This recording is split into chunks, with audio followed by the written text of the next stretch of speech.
Você acompanha agora o Jornal da Rede Alesp. Tudo sobre o Legislativo do Estado de São Paulo. Olá, muito bom dia. Sexta-feira, 15 de janeiro, e o Jornal da Rede Alesp começa agora. Eu sou Júlia Stanzioni. E eu sou o Fábio de Lima. E nos preparamos para você um jornal com muita informação. O que acontece aqui no Legislativo Paulista, no país e no mundo. Então fique com a gente aqui na Rede Alesp. Jornal da Rede Alesp. A gente começa com uma notícia não tão boa, né, Fábio? Manaus enfrenta mais uma vez o desafio da Covid-19, assim como foi no auge da pandemia no ano passado. A capital amazonense vê aumentar de forma descontrolada o número de casos e mortes provocadas pelo novo coronavírus. Exatamente, Júlia. São Paulo enviou cilindros de oxigênio para socorrer as vítimas em casos mais graves. 2 aviões da FAB, Força Aérea Brasileira, fizeram o transporte do material para ajudar os hospitais da capital do Amazonas. No total, 386 cilindros de oxigênio foram transportados. Mais de 18 toneladas de cilindros de oxigênio líquido foram enviados para a capital do Amazonas. O sistema de saúde de Manaus entrou em colapso depois que as internações por Covid-19 no estado bateram recorde. A fila de espera por uma vaga nos hospitais chega a quase 500 pessoas. E a Justiça Federal de Manaus entrou com uma ação civil pública contra o governo federal para cobrar da União os recursos que garantam o enfrentamento da pandemia, como o fornecimento regular de oxigênios para os hospitais. Jornal da Rede Alesp. O Brasil, Fábio, enfrenta números recordes da Covid-19. Foram mais de 56 mil novos casos da doença registrados em apenas 24 horas. Triste situação, né, Júlia? Um balanço do consórcio de veículos de imprensa apontou que até às 8 horas da noite desta quinta-feira foram registradas 1.151 mortes pela Covid-19. Uma média móvel de 1.000 mortes nos últimos 7 dias. E o total de óbitos, Fábio, desde o início da pandemia ultrapassa de 207 mil. Casos confirmados da Covid-19 em todo o nosso país já somam 8.326.000 brasileiros que tiveram ou têm o novo Covid-19. 12 estados estão com alta nas mortes. São Paulo faz parte dessa lista. Jornal da Rede Alesp.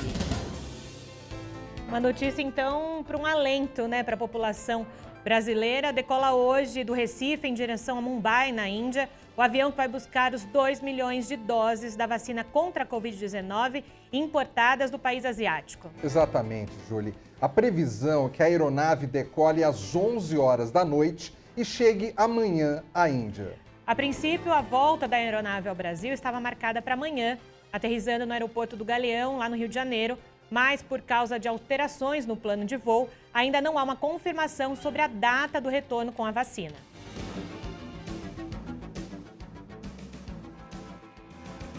O aumento explosivo de internações por Covid-19 levou o Hospital Particular Albert Einstein, aqui na capital paulista, a bloquear pacientes de outros estados.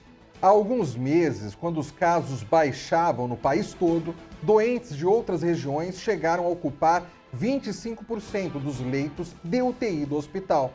De acordo com o presidente do hospital, o Sidney Klausner, o Einstein sempre atende pessoas de todo o Brasil, mas agora precisa se preocupar para que não faltem os leitos para a comunidade paulista. Jornal da Rede Alesp. E a gente abre as nossas entrevistas aqui no Jornal da Rede Alesp. E o assunto, claro, no mundo, no Brasil e aqui em São Paulo é uma só: a vacinação contra a Covid-19. Nós vamos conversar agora com Caio Augusto Silva dos Santos, presidente da Ordem dos Advogados do Brasil, aqui de São Paulo. Bom dia, muito bem-vindo. A gente vai falar sobre o manifesto da OAB para garantir o direito a uma vacinação imediata. Bom dia. Bom dia, doutor Caio. Um prazer tê-lo aqui novamente na Rede Alesp, conversando conosco. Pois bem, né? Qual o principal objetivo, então, desse manifesto, juntamente da OAB, que visa essa garantia da população, o direito à imunização contra a Covid-19? Se o senhor puder explicar para quem nos ouve e nos vê agora, por favor. São três os principais objetivos. O primeiro deles é para incentivar a toda a população a seguir as recomendações da ciência, no sentido de que não há razão para ter qualquer receio para a submissão à vacinação. A vacinação é um recurso adequado de prevenção e que tem protegido toda a humanidade ao longo da sua história. Por isso, é preciso que toda a comunidade e a população tenha confiança nas autoridades médico-sanitárias, portanto, colaborando para que a vacinação ocorra de maneira espontânea e todos possam ser prevenidos. Por um outro lado, também este movimento e este manifesto pretende destacar que é responsabilidade do Estado o providenciamento de uma campanha de vacinação de maneira universal e gratuita. É preciso que todos tenham acesso à vacinação e que ela seja implementada de maneira gratuita para permitir com que a população, notadamente a população carente, seja efetivamente vacinada. Doutor Caio, no site da OAB São Paulo diz que a manifestação pública é um reflexo de decisões do governo federal, como veto à autorização de gastos especiais, que permitiria a vacinação ampla à população. O senhor pode nos esclarecer esse ponto, por gentileza? Sim, de fato, houve uma discussão no âmbito do Congresso Nacional, no sentido de aprovar a possibilidade da exceção ao teto de gastos para permitir com que o governo federal pudesse apresentar e aplicar recursos na questão envolvendo a vacinação. Não obstante esta legislação que foi discutida no âmbito do Congresso Nacional, o fato é que houve um veto por parte do governo federal, impedindo, portanto, este uso excepcional de recursos para as campanhas de combate ao coronavírus. O que temos chamado a atenção e faremos também através deste manifesto é a necessidade do Congresso Nacional derrubar este veto, afastando, portanto, quaisquer amarras no sentido de permitir, portanto, ao Estado o emprego dos recursos que sejam necessários para que haja uma vacinação ampla e o combate efetivo à proliferação do coronavírus. Agora, doutor Caio, justamente nós estamos falando, né, para que se tenha essa garantia de vacinação imediata, e muito se discutiu no momento anterior, no final do ano passado, sobre ser obrigatória ou não, né, que as pessoas sejam imunizadas. Falando pelo âmbito jurídico, às vezes as pessoas não conhecem, o governo estadual e federal podem obrigar as pessoas a se imunizar? Como é que funcionaria essa questão?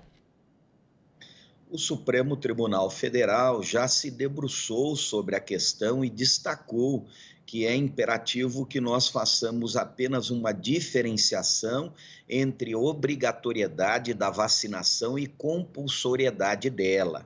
A vacina é obrigatória. Tanto é fato que, desde o Estatuto da Criança e do Adolescente, já havia a previsão muito clara, atribuindo responsabilidade aos pais para que zelem pela vacinação dos seus filhos. Essa discussão, portanto, ela já estava, de uma certa medida, resolvida na legislação ordinária, como é o caso do Estatuto da Criança e do Adolescente. Entretanto, diante dessas novas discussões, o Supremo Tribunal Federal destacou que, embora não se possa levar à força alguém para se submeter à vacinação, o fato é que a obrigatoriedade dela poderá implicar na restrição de direitos a determinadas pessoas que, no seu campo de individualidade, neguem-se a se submeter à vacinação.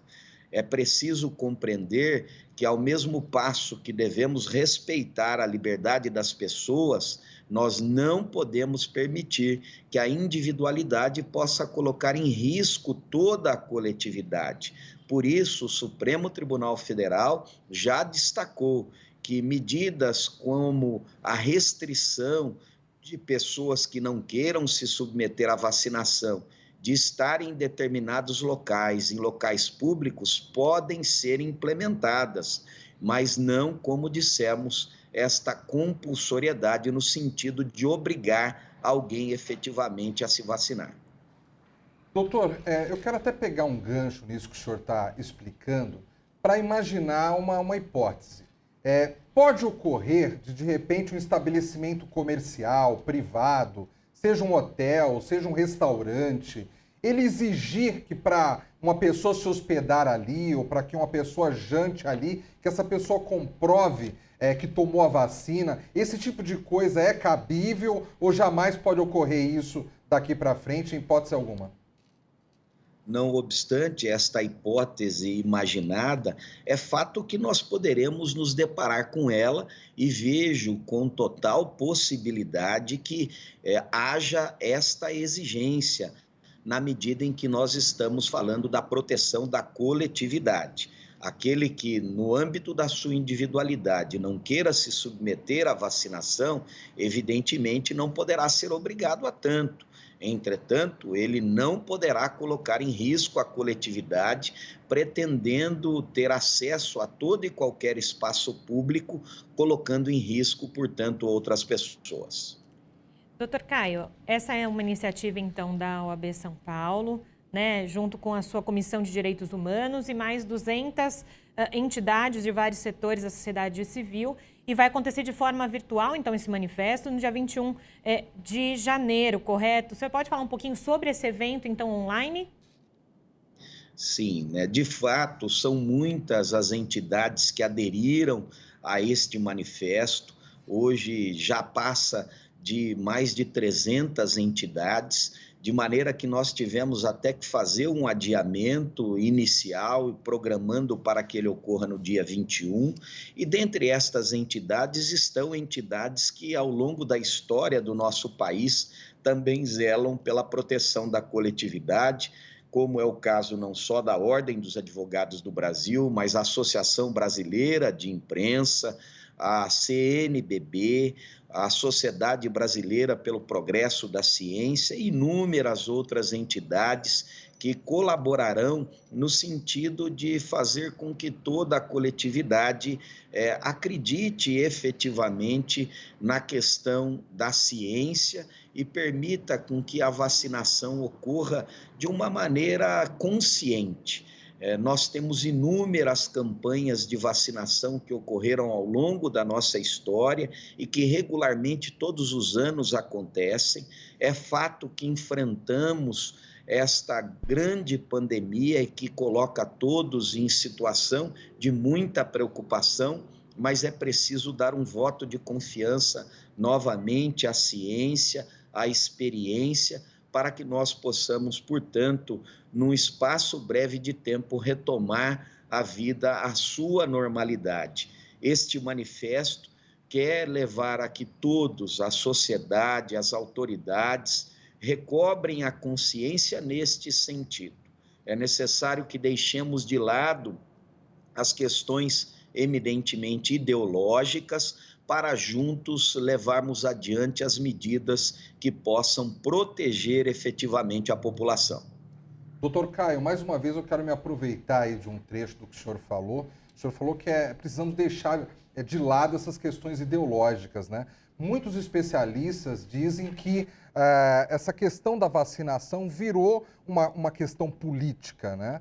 E o que a OAB... O que o senhor, como presidente da OAB, pensa a respeito disso? O senhor acha que realmente foi distorcido a forma como se discute esse assunto? Eu penso que passamos, não só na quadra nacional, mas na quadra mundial, por um momento de uma agudez efetiva de embates ideológicos, onde nós temos grupos que se comportam, às vezes, como verdadeiras torcidas na defesa das ideologias que acreditam. Mas é chegado o momento de deixarmos de lado essas disputas. Temos todos nós um inimigo comum, que é o coronavírus, e precisamos combatê-lo, independentemente das ideologias que professamos.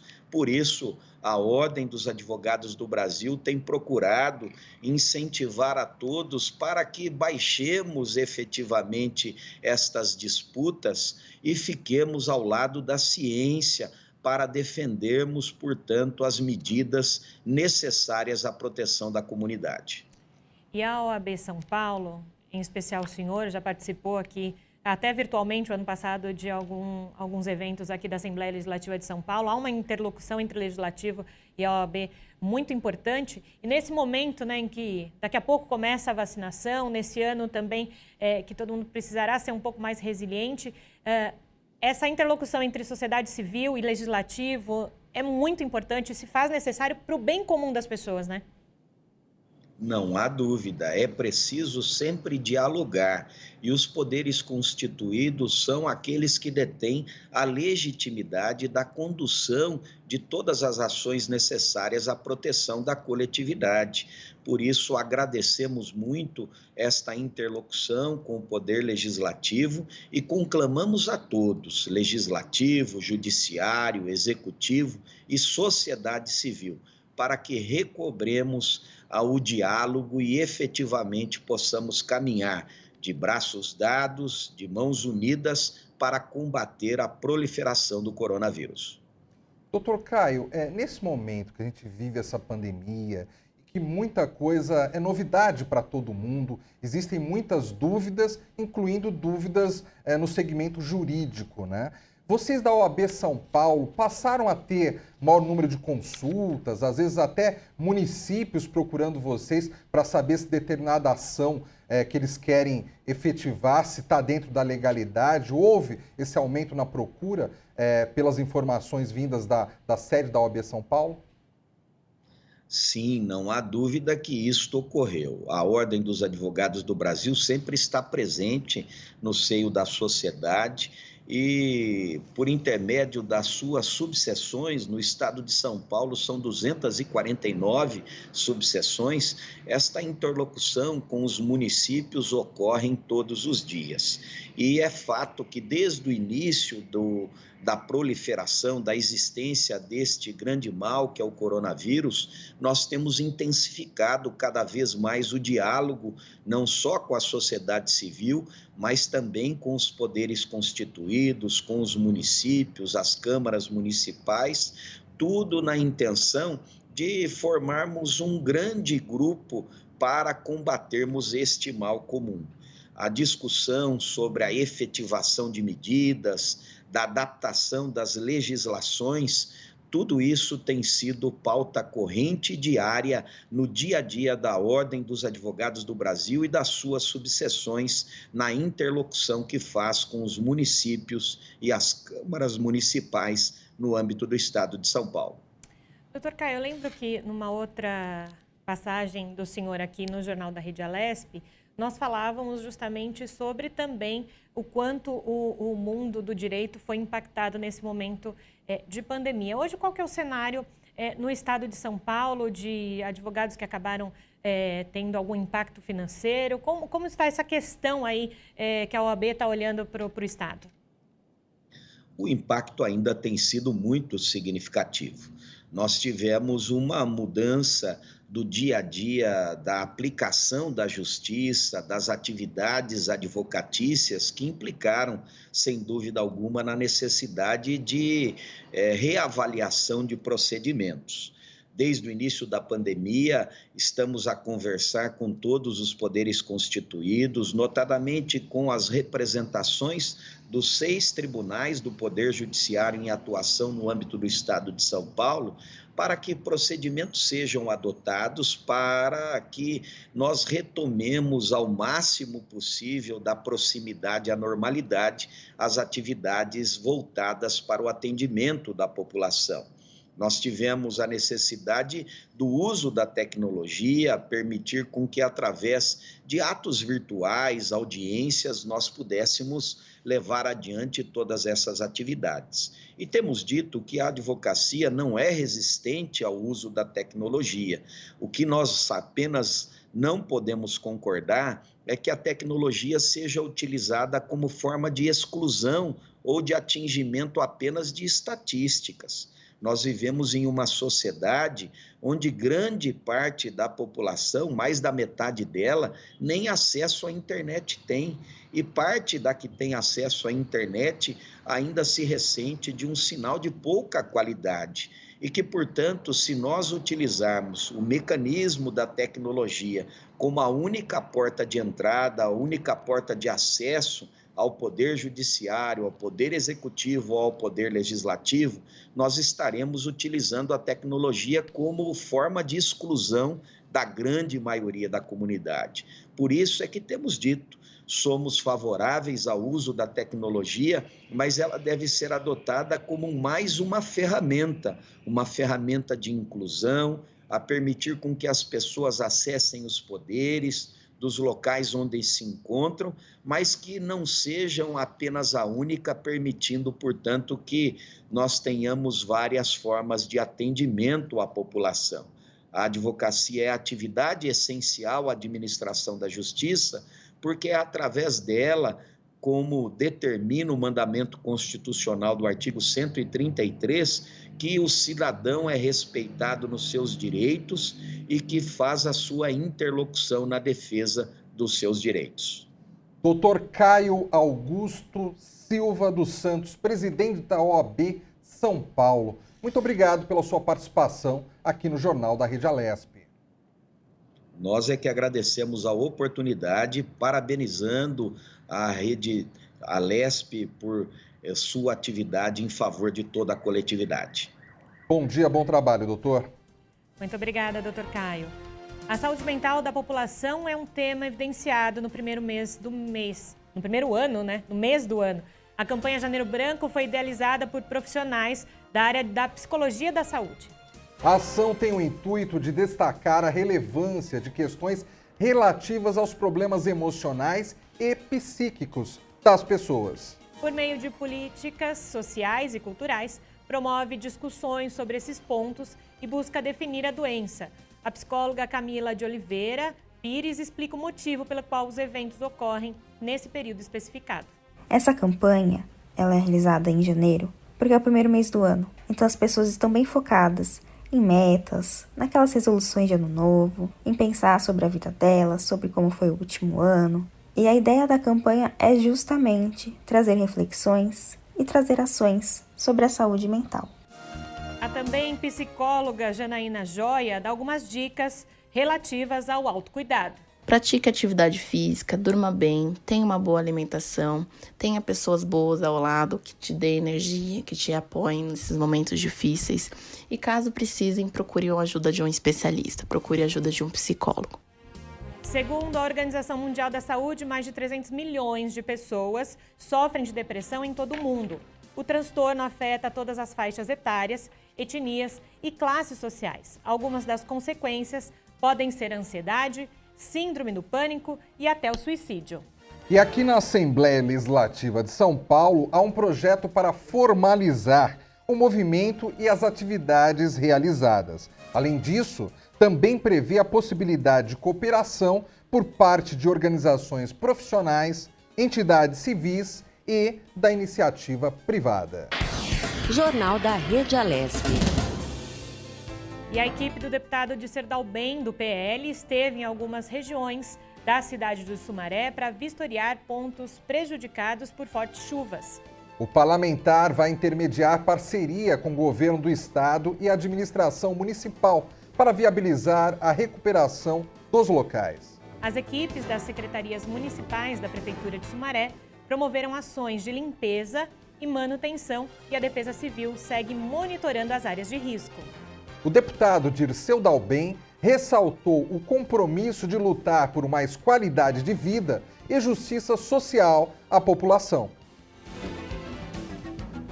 As redes sociais são um destaque na CPI das fake news da Assembleia Legislativa de São Paulo. A Comissão Parlamentar de Inquérito aqui da Alesp, Fábio, foi responsável por apurar casos de notícias falsas nas eleições estaduais de 2018. Isso mesmo, Julie. Foram realizados 26 encontros Estiveram presentes nas atividades 12 convidados que prestaram esclarecimentos sobre o tema. Em uma dessas reuniões, a deputada Janaína Pascoal, do PSL, enalteceu a participação dos profissionais com ênfase na área de tecnologia da informação. O mundo jurídico, ele é a minha praia. Então, eu poderia, inclusive, ser uma das convidadas, mas o mundo do TI é um mistério para mim. E eu acho que a gente vai ter que entrar nessa seara para colaborar com o debate. A deputada Mônica, da Mandata Ativista do PSOL, exaltou a relevância das explicações dos especialistas sobre os meios virtuais que podem auxiliar na disseminação dessas informações. Diversos fatores atrapalharam. A gente não pode dizer aqui que a gente conhece a verdade de um tema tão complexo e que a gente conseguiu avançar no entendimento do conceito do que é fake news, porque a gente trouxe esses especialistas e a gente ouviu as redes. Durante a votação final, os parlamentares optaram pelo voto em separado, apresentado pelos deputados Paulo Fiorilo, do PT, e da Mônica, da Mandata Ativista. A ação proposta teve como justificativa que os trabalhos foram inconclusivos. O documento destacou os esclarecimentos prestados e elencou supostas ilegalidades a serem investigadas. O texto recebeu maioria para aprovação, com 5 favoráveis e 2 contrários ao parecer elaborado pelo relator do órgão técnico. Jornal da Rede Alesp. E agora, Fábio, aqui no Jornal da Rede Alesp, a gente vai falar mais sobre as atividades do Legislativo Paulista no ano passado, em 2020. A gente conversa agora com a nossa repórter Melissa Araújo. Bom dia, Melissa. Bom dia, Melissa. Bom dia, Júlia. Bom dia, Fábio. Tudo bem com vocês? Tudo bom, e com você? Tudo ótimo. Essa semana eu conversei com o coronel-chefe da Casa Militar, o coronel Niacas, que é o secretário-chefe da Casa Militar e coordenador das Defesas Civis do Estado de São Paulo. O coronel destacou a conversa que ele teve com o presidente da Casa, o deputado Cauê Macris, para apresentar a situação das defesas civis nos municípios paulistas. E aí, por meio dessa conversa, o deputado Carlão Pinhatari, que é líder do governo, se empenhou e conseguiu mobilizar 15 deputados para que fossem destinadas emendas impositivas para as defesas civis dos municípios, né? E aí ajudar o trabalho da Defesa Civil Estadual, né? Que dá um suporte aí para os municípios, né? Dessa forma, foram destinados 5 milhões de reais para 33 municípios e uma frente parlamentar em defesa da defesa civil foi proposta pelo deputado Mauro Bragato, do PSDB. Essa frente parlamentar vai ter andamento aí para 2021 e possivelmente outros deputados também se interessem aí por contribuir com o trabalho da Defesa Civil, que é muito amplo, é muito importante para vários municípios. A gente tem o hábito de ver a Defesa Civil atuando já quando o problema está instaurado, mas eles atuam na prevenção também. O trabalho é muito criterioso, é um trabalho árduo e diário, inclusive até na ajuda humanitária. Então, às vezes as pessoas estão precisando de alimentos, de roupa.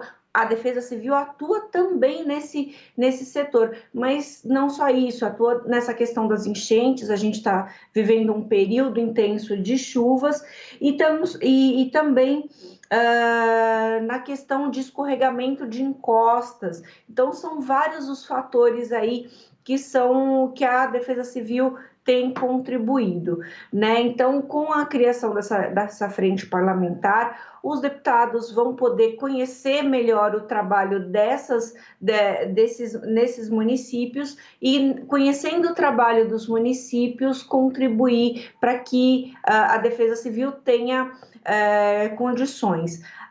O coronel me falou que alguns desses municípios sequer tinham viatura, então não tinha como os profissionais da defesa municipal irem aos locais porque não tinha não tinham meios de locomoção.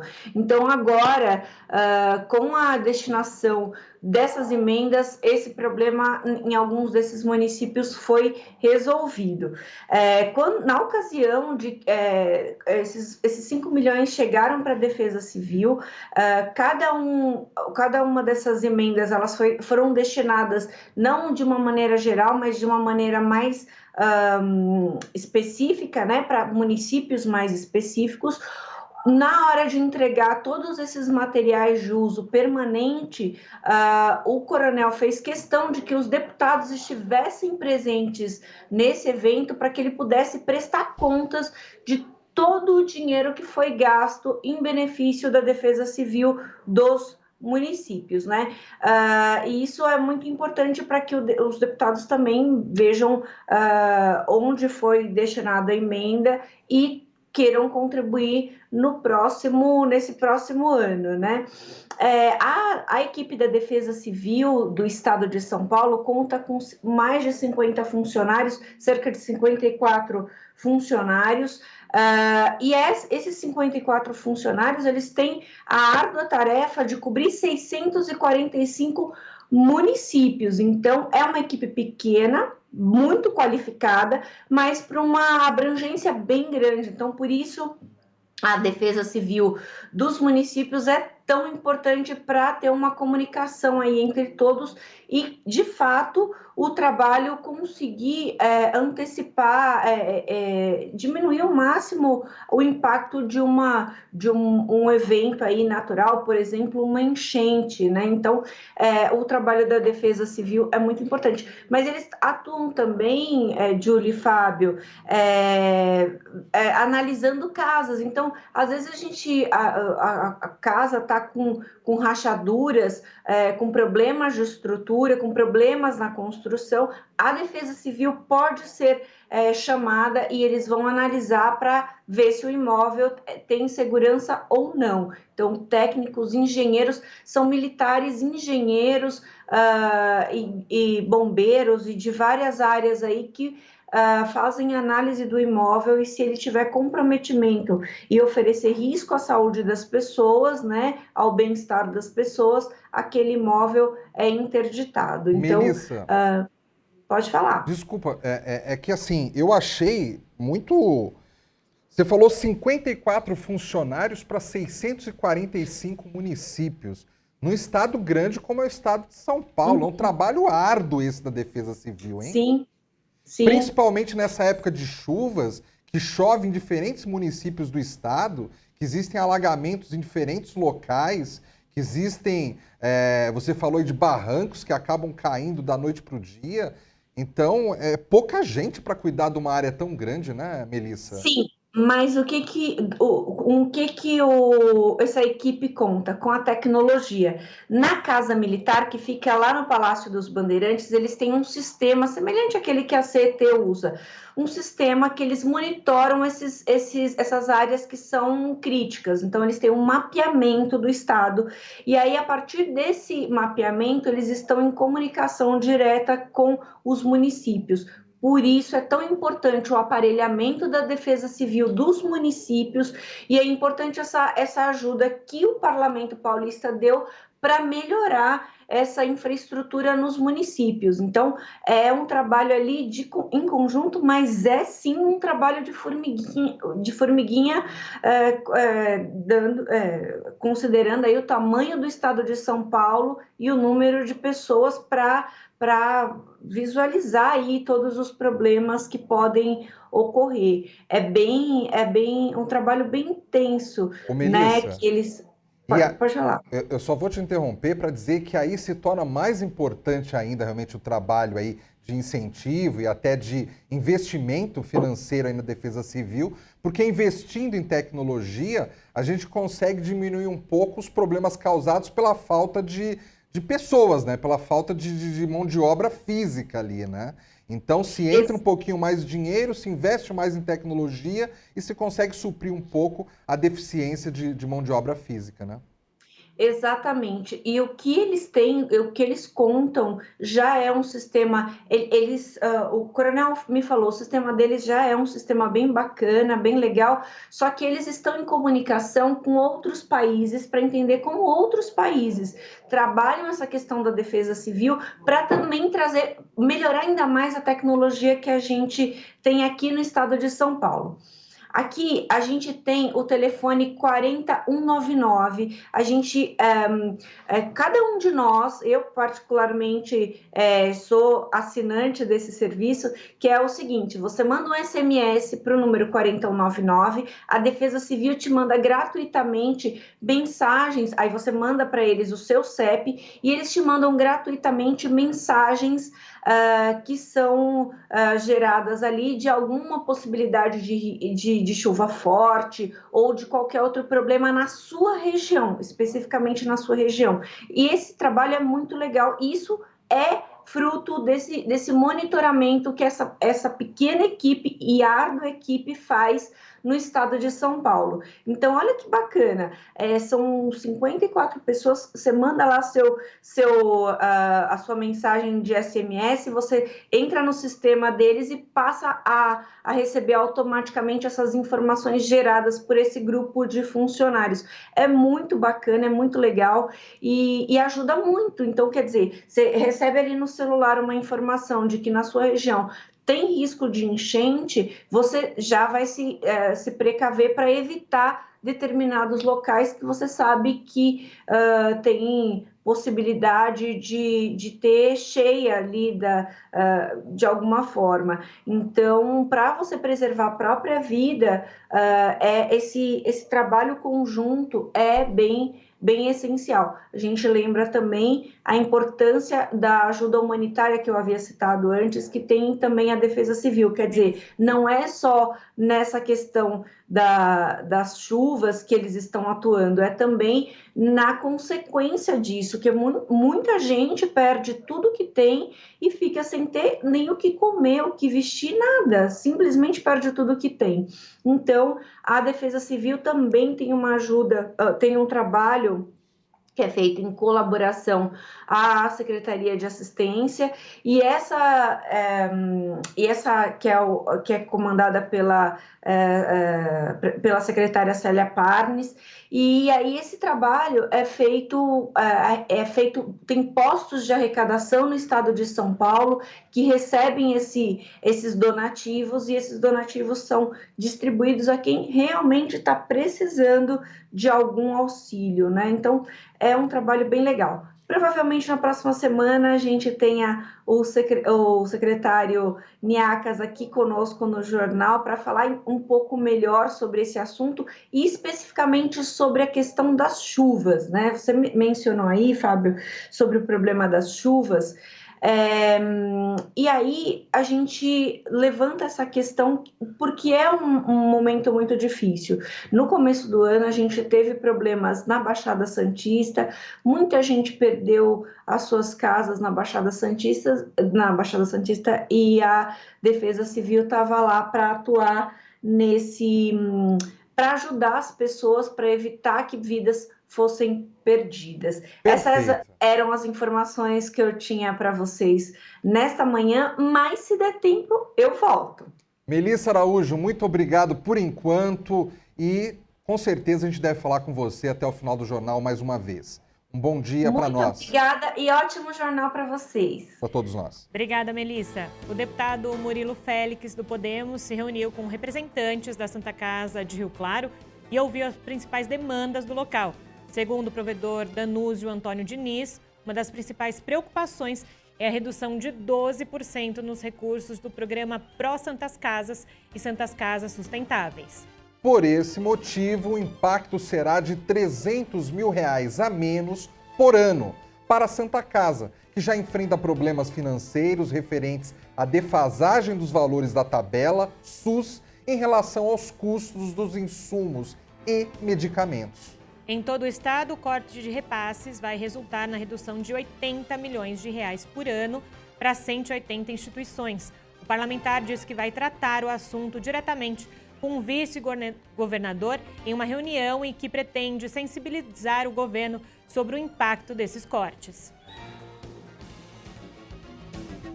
Já o deputado Marcos Damasio, do PL, esteve na cidade de Suzano para firmar por mais um ano a parceria com autoridades locais para a melhoria dos setores de saúde e infraestrutura, com destaque para o recapeamento de vias. O parlamentar destacou que está iniciando uma série de visitas aos prefeitos eleitos de várias cidades para colocar o seu mandato à disposição para melhorias em todo o estado. O deputado Marcos Damasio ressaltou que, abre aspas, conhecendo de perto as demandas e fortalecendo esse vínculo, consegue ser mais eficiente na destinação de recursos e intermediação de soluções para os problemas do município, fecha aspas. E depois, Fábio, de 100 anos de história aqui na América Latina, a Ford anunciou o fechamento das fábricas aqui no Brasil. Exatamente, né, Julie? De forma gradativa, as produções de Camaçari, na Bahia, e Taubaté, aqui em São Paulo, vão ser paralisadas. Apenas a fábrica no Ceará ainda vai continuar produzindo até o fim deste ano. E com o fechamento das fábricas da Ford, mais de 5.000 trabalhadores serão afetados.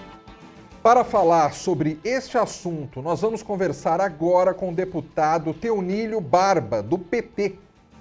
Bom dia, é um prazer recebê-lo aqui, deputado. Qual o impacto, então, dessa decisão da Ford, né, no cenário automotivo, principalmente com relação aos trabalhadores que começam 2021 com essa notícia? Bem-vindo.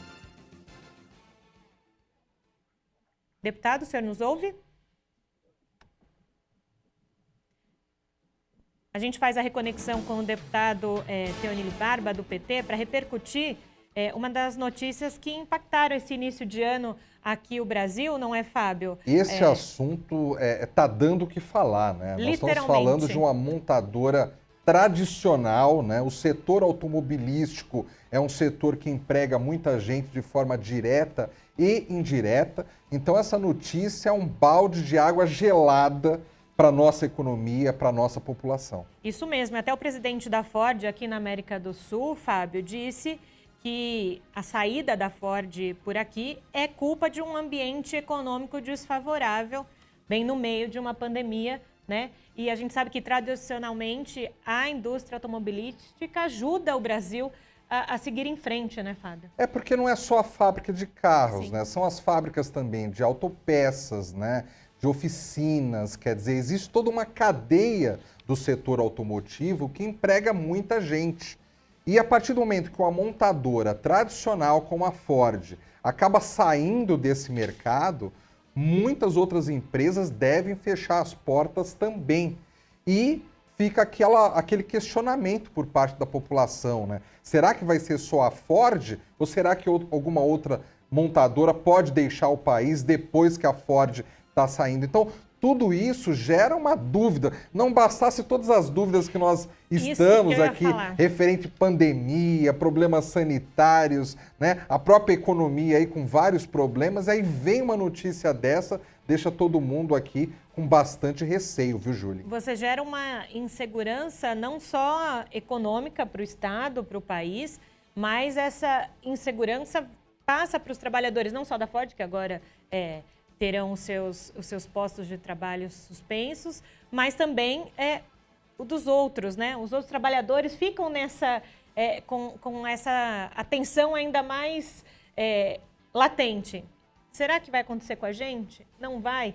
E isso, nesse momento de pandemia, de tantas incertezas, como você disse, seria um pouco pior, né? Não vamos dizer assim, é um pouco pior. Exatamente. E os especialistas, né, alguns falam também, questionam se essa saída da Ford se deve ao momento que nós estamos vivendo ou se, de repente, aí uma má administração, né, nos últimos anos não foi a gota d'água essa crise atual para que a empresa deixe o país, né? O próprio presidente da República tocou no ponto de subsídios, né? Que ele não acha justo, né, que o dinheiro da população seja gasto com subsídios as montadoras. Então o assunto é bastante polêmico. Então poder ouvir hoje o deputado, que foi funcionário da Ford, acho que durante muitos anos, né? E tem uma história aí dentro do sindicalismo muito forte, muito latente, conhece os dois, a gente fala, né, que conhece os dois lados, né,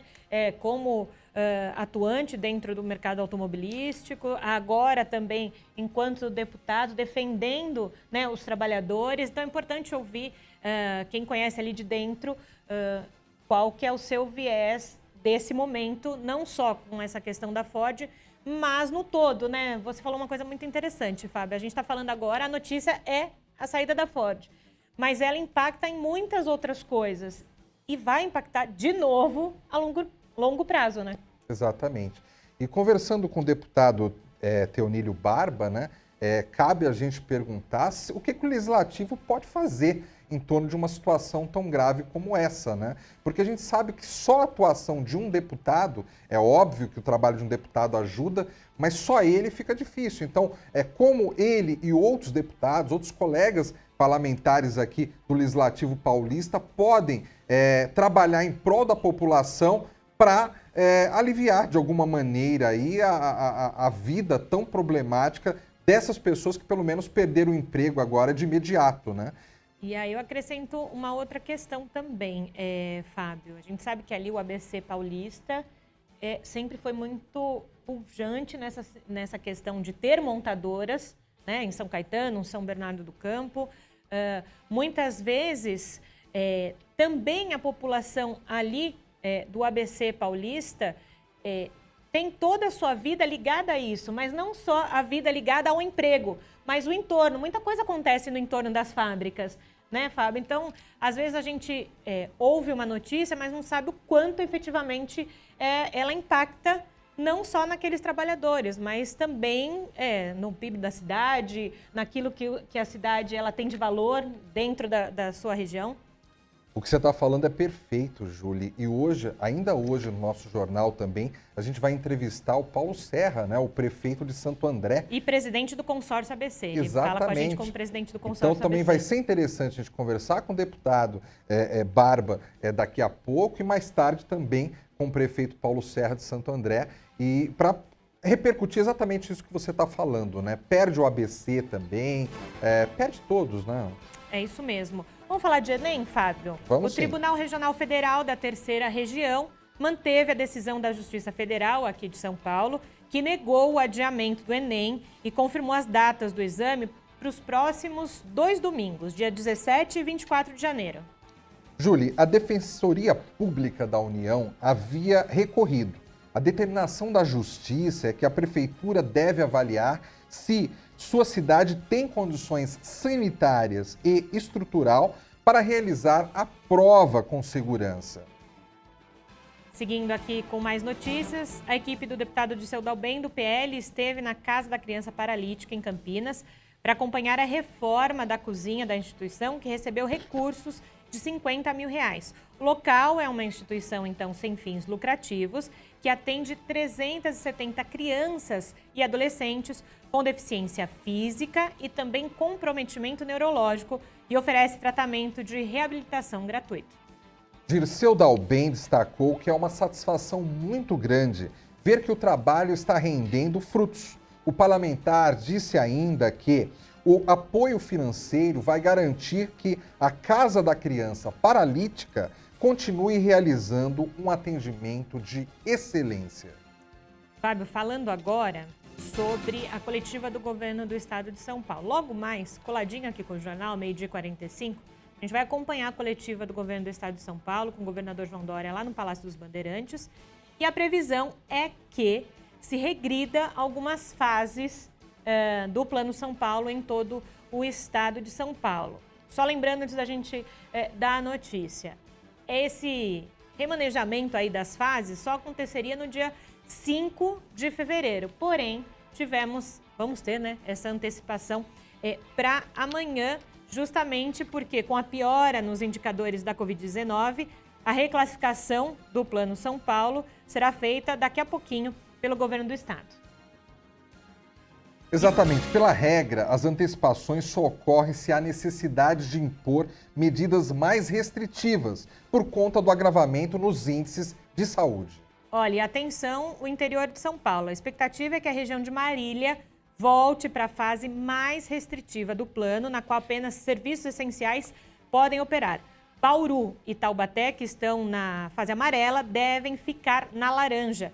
A coletiva, como eu disse, acontece daqui a pouco ao 12h45 e a Rede Alesp transmite na íntegra toda a coletiva do Estado de São Paulo. E aí, Fábio, a gente trabalha com a consciência das pessoas, né? A gente sabe que o aumento dos casos já falavam, né? Desde o final do ano passado, sobre esse aumento dos casos, ainda mais num período de férias e de festas.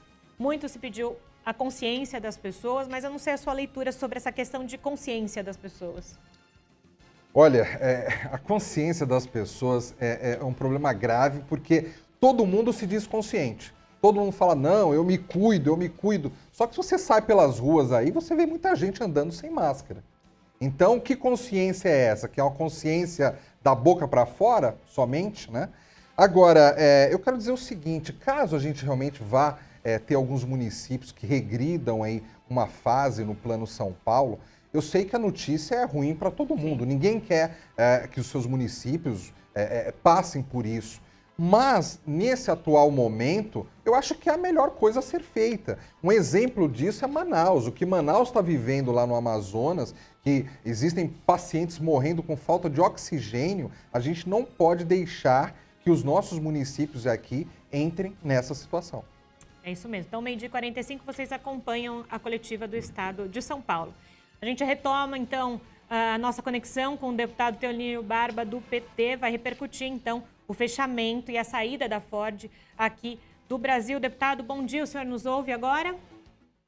Bom dia, Júlia. Bom dia, Fábio. Bom dia aos nossos ouvintes aí, os nossos seguidores da Rede Alesp. Bom dia, deputado. Deputado, o senhor foi trabalhador da Ford, tem uma história sindical e conhece muito bem este setor. Qual o impacto que a perda de uma empresa como a Ford pode gerar para São Paulo e para o Brasil, deputado? Já bem, Fábio e Júlia, os nossos seguidores, nossos ouvintes. A Ford está instalada no Brasil hoje em 3 estados. Estado de São Paulo, na Bahia, na cidade de Camaçari, aqui em São Paulo, na cidade de Taubaté e o campo de prova de Tatuí, e na cidade de Horizonte, lá no Ceará, onde está a fábrica da Troller, que foi comprada pela Ford. Nós estamos falando aí de 5.000 trabalhadores diretos da Ford. Agora, veja bem, só o complexo da Ford Camaçari, que eu conheço, porque eu visitei várias vezes lá quando era trabalhador da Ford, para poder discutir a modernização da planta de São Bernardo do Campo, só o complexo da Ford em Camaçari emprega mais de 10.000 trabalhadores, dos quais mais ou menos 3.000 e pouco é da Ford, o restante são as autopeças, né? Como está organizado o processo produtivo da Ford em Camaçari. Então, ali o impacto direto é mais de 10.000 trabalhadores. Taubaté, algo em torno um pouco mais de 1.000 trabalhadores, né? E Horizonte, eu não lembro quantos trabalhadores são. Muito bem, qual é o impacto? Um emprego numa montadora equivale a 6 empregos na cadeia produtiva. Eu estou falando só do modelo de produção, né? Se contando o setor eletroeletrônico, autopeças, plásticos, químicos, toda uma cadeia. Entendeu? Então, quer dizer, são 5.000 vezes aí 30.000, dá algo em torno de 30.000 trabalhadores, né? Que serão demitidos, né? Que perderão os empregos, né? A Ford, pela legislação brasileira, ela é obrigada a fornecer durante 10 anos, né, a reposição de peças no mercado. Ela vai ficar trabalhando com isso. Isso envolve muito pouca gente para poder fazer essa produção, né, para a reposição de mercado, ela faz através de terceiros. Então, o impacto é muito grande. Se você for computar, né, que são 30.000 trabalhadores, mais 5 da Ford, 35, mais os familiares envolvidos, nós estamos falando aí algo em torno de 120.000 trabalhadores, né? O impacto que isso cria na região, né? O que vai fazer com o terreno de Taubaté? O que faz com aquele todo um polo industrial que tem ali no entorno, né, da fábrica de motores em Taubaté, que está instalado em Taubaté há 53 anos? O impacto é muito grande, viu, Fábio e Júlia? Agora, para anunciar essa saída da montadora aqui no Brasil, o presidente da Ford aqui da América do Sul disse e alegou que a culpa é do momento econômico desfavorável. O senhor acredita nessa hipótese? Ou vê alguma outra possibilidade para ter acontecido, então, essa saída da Ford por aqui? O presidente da Ford, o Lilo Walters, ele precisa dizer a verdade. A Ford adotou, em 2018, quando ela anuncia o fechamento da planta de São Bernardo, ela reservou 11 bilhões de dólares para poder fechar algumas plantas no mundo e para descontinuar alguns processos produtivos.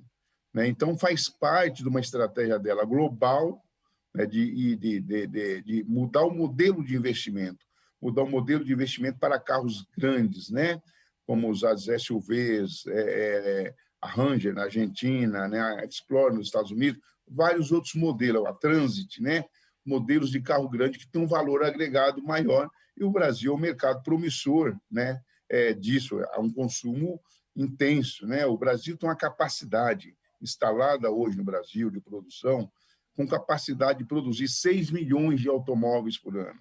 Se você pegar em 2018, a Ford foi a 4ª colocada no mercado brasileiro. Em 2020, agora, no ano da pandemia, da crise, ela é a 6ª colocada de mais ou menos algo em torno de 30 montadoras que existe instalada no país. Qual que é o nosso grande problema no país? É que nós não temos aqui construtoras de automóveis, nós não temos fabricantes de automóveis, nós temos montadoras. Porque quando você é fabricante, você desenvolve toda a tecnologia, você desenvolve pesquisa, desenvolvimento, laboratório, ferramentaria, carroçaria, né, toda a parte, né, da inteligência do carro, você desenvolve. Não, isso é tudo feito lá fora. Hoje as montadoras, seja ela de caminhões ou automóveis, desenvolvem toda essa tecnologia nas suas matrizes. Então, a Ford utilizou desse mecanismo para poder desativar a produção do New Fiesta aqui em São Bernardo, da fábrica de caminhões em São Bernardo, já que ela tinha uma estratégia de não produzir caminhão no mundo. Ela tinha apenas 2 fábricas de caminhões, uma no Brasil e outra na Turquia. Então, fechou a daqui, fechou a da Turquia, fechou a planta de São Bernardo. E agora eu vim com esse anúncio. É verdadeiro que a nossa crise econômica tem a pandemia, é lógico, não é só em função da pandemia. Se vocês olharem, em janeiro de 2020, o Brasil já estava com uma crise econômica aprofundada, não foi a questão da pandemia. A pandemia veio aprofundar, né? A pandemia se resolve com o quê?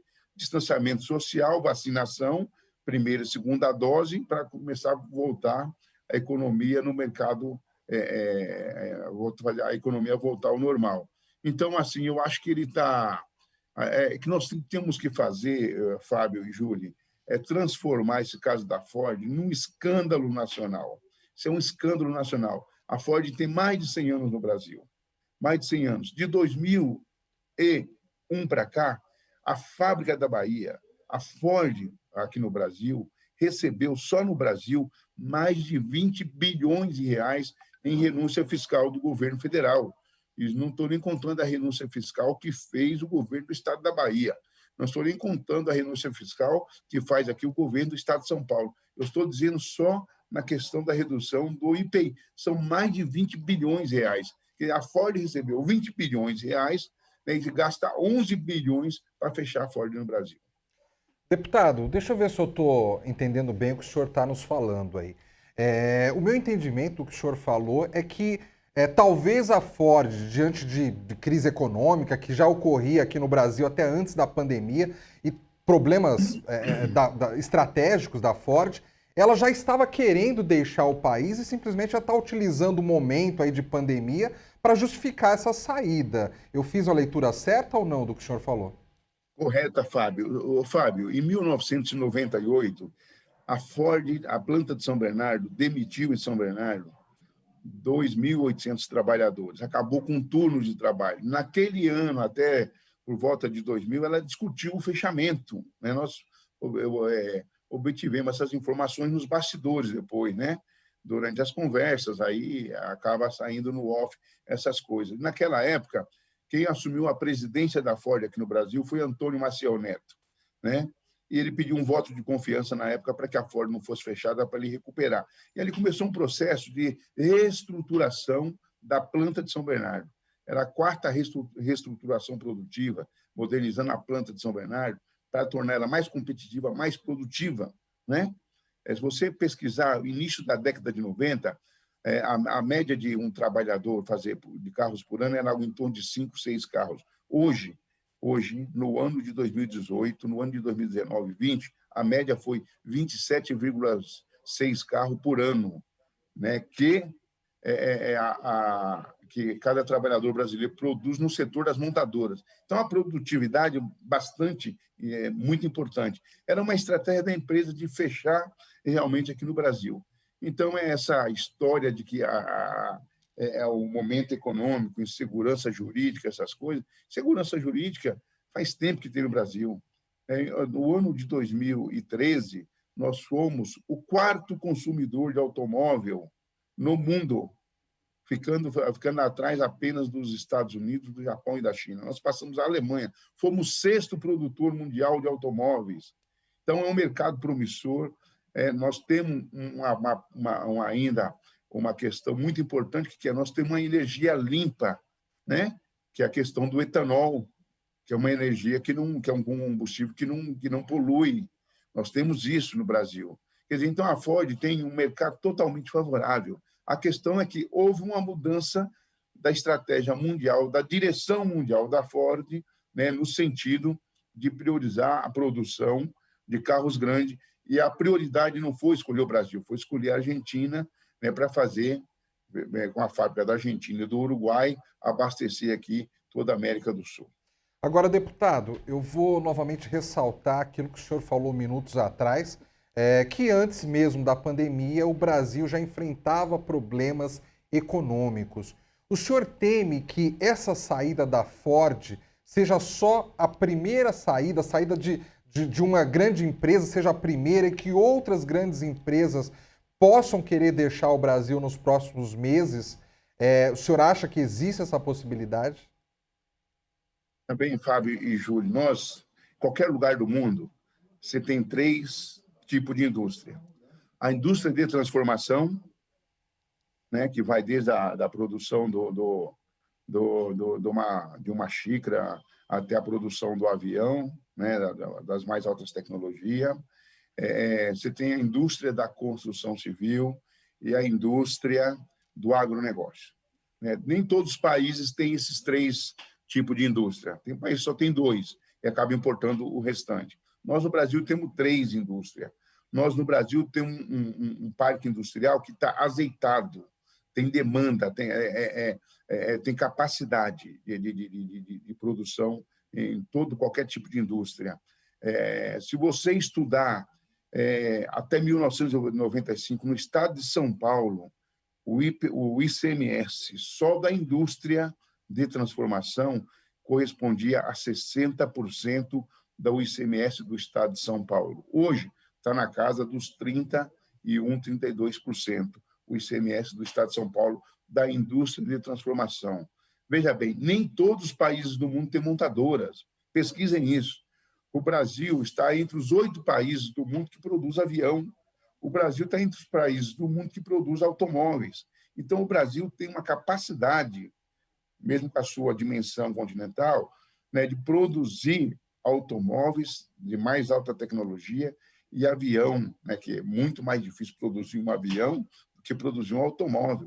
Entendeu? Então, o que é necessário? É necessário que os governos, o governo brasileiro, o governo federal, mais os governos estaduais, entrem num debate de discutir política industrial. Nós não podemos ter um país com 210 milhões de habitantes, aonde as 3 indústrias somadas respondem apenas por 13%, 14% do PIB brasileiro. Então, você soma a construção civil, que é uma indústria muito grande, seja ela leve ou pesada, a indústria de transformação mais o agronegócio, responde hoje por 13% do PIB do Brasil. Ela já foi 37% do PIB brasileiro. Então, falta o quê? Falta a visão dos governos estaduais e do governo federal, né, para ter um plano de política industrial para o país. Um país do tamanho do Brasil, né, ele tem que ter, no mínimo, 25% do seu PIB tem que vir da indústria, das 3 indústrias. E hoje nós temos apenas 13% e com tendência de queda. Isso aqui é pior, né? Isso é um problema grave. Por quê? Porque tem criado lá pós-Segunda Guerra Mundial, em 43, 45, o Tratado de Bretton Woods discute que a América Latina tem que ser o pulmão de abastecer o mundo, né, com os alimentos. Então, nós ficamos discutindo apenas produtos primários, né, as commodities, e não tem uma política de discutir, de desenvolver tecnologia, de incorporar tecnologia. Aquilo que a China vem fazendo no mundo. A China tem dado saltos de 10 anos, né? Ela manda a gente para o mundo, estuda, aprende, volta, incorpora tecnologia e desenvolve sua própria tecnologia. O Brasil falta isso. Deputado, e a sua análise com relação a essas pessoas que vão acabar perdendo seus postos de trabalho? Muitas delas, como por exemplo lá na cidade de Camaçari, na Bahia, vivem efetivamente no entorno da fábrica e a economia na cidade gira em torno dessas questões. Muita gente trabalha há décadas no setor automobilístico, não conhece outra área de atuação. Qual que é a preocupação do senhor com relação aos trabalhadores? Pastor, nossa, exatamente no momento de pandemia, né, uma empresa do porte da Ford, a terceira montadora no mundo, se não me engano, segunda ou terceira, né, vem e anuncia o fechamento de uma planta. No momento que nós temos mais de 14 milhões de trabalhadores desempregados, que foram demitidos, que tinham carteira de trabalho registrada, no momento que nós temos 67 milhões de brasileiros que viveu até o dia 31 de dezembro com a renda social, primeira renda de R$600, depois as parcelas de R$300. É um problema muito grave, é gravíssimo, gravíssimo. E o que a gente está assistindo é a inércia do governo brasileiro, né, e dos governos estaduais, porque o governo aqui do estado de São Paulo, João Dória, no fechamento da planta aqui, quando a Ford anunciou, em 2018, final de 2018, e executou em 2019, o que ele fez foi tentar vender a Ford. Ele parece que virou um corretor de imóveis, né? Então, nós temos que, com uma cobrança muito dura, junto aos 3 governadores, né? O governador da Bahia, o Rui Costa, o governador do Ceará, o Camilo Santana, e o governador do estado de São Paulo, João Dória, e o governador e o governo federal. Então, existe uma articulação das centrais sindicais, do movimento sindical, de vários setores da sociedade, fazendo esse debate de como envolver a sociedade nesse debate, inclusive no debate de que nós precisamos fazer uma discussão de política industrial muito séria, mas muito séria, né? Nós temos capacidade. O Brasil é um dos poucos países do mundo que nós temos 4 estações do ano, né, de maneira bem regularizada, né, cada estação aí dentro dos seus 3 meses. Nós temos a maior reserva florestal do mundo, com mais de 600 mil tipos de vida da biodiversidade da nossa floresta amazônica. Nós temos uma capacidade de produção do etanol, nós temos uma capacidade de produção industrial. É só o governo federal e os governos estaduais fazerem investimento, principalmente na área de infraestrutura, para melhorar a logística. No estado de São Paulo, o custo dentro de um galpão ele é barato, o problema do custo é quando você sai para fora em função da logística do trânsito, né, que você acaba perdendo produtividade no trânsito. Então, tem problemas que são gargalos no Brasil que tem que ser resolvido e tem que ser de iniciativa dos governos estaduais e do governo federal puxar esses investimentos para que o setor privado acompanhe, né, esse investimento. Então, eu acredito que é possível encontrar saída. Se os 3 governadores dos 3 estados que eu citei, Bahia, Ceará, São Paulo, com os respectivos prefeitos das cidades, mais o governo federal, for para cima, a Ford talvez tenha que reorganizar o seu plano, entendeu? Tem um novo governo nos Estados Unidos, tem que envolver um debate sobre o novo presidente americano que vai assumir dia 20 de janeiro. O governo brasileiro tinha que estar ligando para o Biden e nós queremos uma solução para a questão da Ford. Deputado Barba. no processo de desenvolvimento da Alemanha, no processo da automação, da microeletrônica, da robotização, né, do novo modelo de produção, os trabalhadores tinham 5 anos para se requalificar, tinham 5 anos de garantia de emprego para se requalificar. As fábricas, a legislação alemã garantia isso, as fábricas eram obrigadas a fornecer esse tipo de requalificação para que esses trabalhadores fossem para um outro setor, né, da indústria, de serviço ou de comércio, entendeu? Então, você não pega 30 mil trabalhadores, 35 mil trabalhadores e despeja da noite para o dia no mercado de trabalho sem qualificação nenhuma. Deputado sem Barba, qualificação nenhuma. Deputado Barba, então, apesar de a Ford já ter feito o anúncio de saída do Brasil, o senhor acredita que, se houver interesse dos governos em negociar, em tentar achar uma solução, o senhor até citou aí que acha que o governo federal deveria ligar para o governo americano, para o novo presidente americano Joe Biden, é possível ainda reverter a situação? O senhor acredita que existe essa possibilidade? Eu acho que tem que, no mínimo, os governos, os 3 governadores, junto com o presidente da República, entendeu? Teria que fazer, no mínimo, isso. Né? No mínimo. Ir para cima, discutir, falar, nós não vamos admitir esse tipo de coisa aqui no país. Seria a postura de um governo sério, né?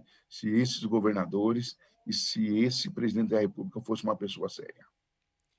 E, deputado, então, como aqui no estado de São Paulo, com a ajuda da bancada do Partido dos Trabalhadores, com o Poder Legislativo, como poderia acontecer ou iniciar essas falas com o governo do estado de São Paulo?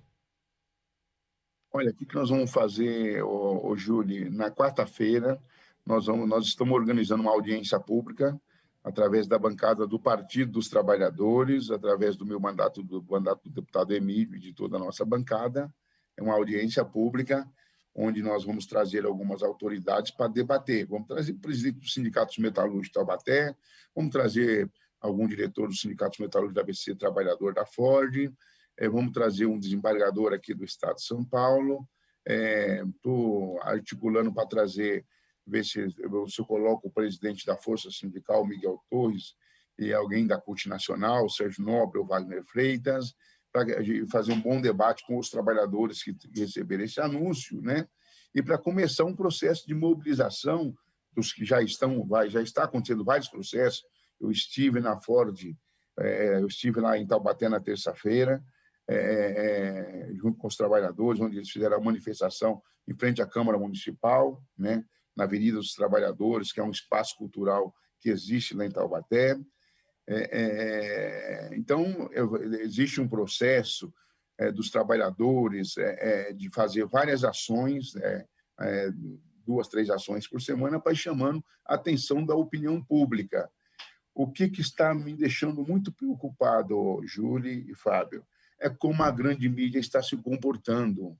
A grande mídia está se comportando falando de 5 mil demissões, e não é 5 mil demissões. Só o Complexo Camaçari são mais de 10 mil trabalhadores, dos quais 3 mil e poucos trabalhadores é direto da Ford, né? O restante são fornecedores de peças, de autopeças, de pneus, bancos, painéis, vidros, para-brisas, vigias, todas as composições, todos os itens que compõem o carro estão dentro do Complexo de Camaçari. Foi o modelo que eles montaram em Camaçari, né? Então, o impacto na cidade vai ser muito grande. E na cadeia, né? E a grande imprensa tem tratado de uma maneira como se fosse só uma questão de segurança jurídica no país, que precisa ter reforma. O país já passou por várias reformas, já passou por uma reforma trabalhista que precarizou o direito, já passou por uma reforma da Previdência que precarizou o direito, já impôs o teto dos gastos durante 20 anos, né? Quando terá 10 anos, tem que fazer a revisão para ver se continua até o 20º ano ou não. Quer dizer, tem várias mexidas que já foi feito, e tudo atacando os trabalhadores e priorizando os empresários, né? É incrível. E aí, grande mídia está tratando ainda que tem reforma. É lógico que tem reforma administrativa para ser discutido, mas reforma administrativa com justiça social, não reforma administrativa para novamente botar mais dinheiro na mão dos empresários, no bolso dos empresários, no bolso dos banqueiros. Então, eu tenho me preocupado muito esse debate da grande mídia, eu estou acompanhando aí nas principais emissoras de televisão do país, e o debate que eles estão colocando é esse, né? A questão da pandemia. A questão da pandemia não adianta, todo mundo sabe que só vai resolver com a vacina, é com o processo de imunização, né, da sociedade brasileira e do mundo, né? A pandemia é tão grave, a pandemia foi tão grave, e é tão grave que vocês viram o que parou no mundo, né?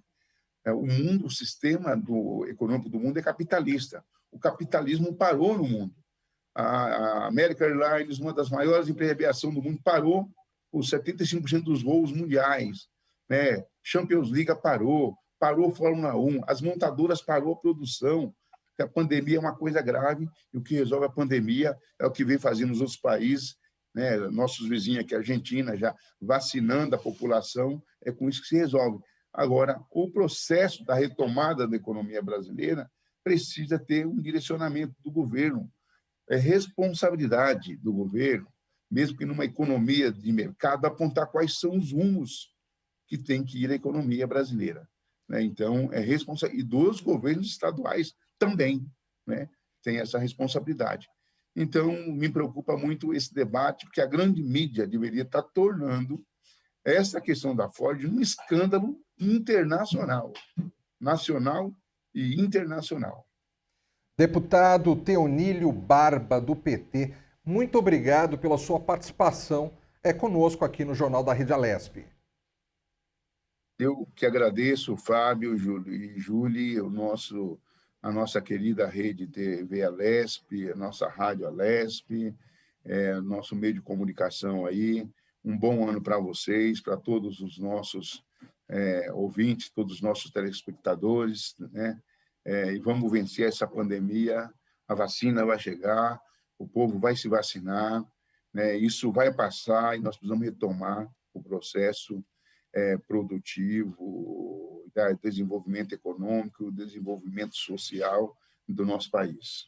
Obrigado, bom dia, bom trabalho, deputado. Obrigada, deputado, bom trabalho. O Reino Unido decidiu barrar viajantes do Brasil, Portugal e de outros 15 países por causa da nova variante do coronavírus. A determinação passa a valer a partir de hoje e foi anunciada pelo ministro britânico dos Transportes, Grant Shapps, como medida para conter o avanço da pandemia da Covid-19. Jornal da Rede Alesp. A África do Sul, principal potência industrial do continente africano, ainda não recebeu nenhuma vacina. Mergulhada em uma segunda onda da Covid-19, o país enfrenta o desafio também de vacinar toda a população. O presidente Cyril Ramaphosa disse que será a maior e mais complexa operação logística da história do país. O comandante sul-africano comparou com outra doença perigosa, a AIDS. Pois é, Fábio, depois de semanas de incertezas e silêncio, o governo garantiu que as primeiras doses devem chegar rapidamente. 1 milhão agora em janeiro e 500 mil em fevereiro. Como são necessárias 2 doses, as vacinas vão ser destinadas primeiro a 1.200.000 pessoas da área da saúde. Jornal da Rede Alesp. A questão da vacinação no continente africano precisa ser vista também com bastante cuidado, né, Júlia? Porque a gente está falando muito de vacinação. Os países ricos já detêm uma parte considerável das vacinas do mundo, mas hoje em dia, no mundo globalizado, onde as pessoas viajam entre países aí e com o poder de transmissão desse vírus do Covid-19, se nós vacinarmos parte da população dos países ricos e esquecermos, deixarmos de lado os países menores, os países mais carentes, nós não vamos conseguir imunização de nada, porque o vírus vai continuar circulando e infectando muita gente. E novamente a gente volta ao que, desde que a gente nasceu, a gente escuta, né? Essa questão da desigualdade. Nesse momento de vacinação também vai ficando latente essa questão de poder financeiro dos países E, mais uma vez, o continente africano, que já foi tão assolado pela questão de AIDS e outras questões, vai de novo podendo se encaminhar para essa questão de ser o último a conseguir essas vacinas para a Covid-19. Lembrando, no entorno ali, né, do continente africano, a gente tem muitos países ricos, principalmente a União Europeia, não é? E talvez fosse o momento de se olhar melhor para o continente africano. Você entrevistou alguém do continente africano no Alesp Conecta? Eu sei que é de outro tema, mas assim, é sempre importante trazer para a gente essas outras realidades. Eu entrevistei um cientista político, né, da Costa do Marfim, e na época ele falava que essa desigualdade social é tão grande que ele dizia assim, Fábio, ele já viveu aqui no Brasil, né? Ele falou, Fábio, vocês reclamam da democracia no Brasil, mas existem países aqui do continente africano que democracia é só escrito num papel mesmo, não existe democracia aqui, fora os outros problemas que alguns países do continente africano enfrentam.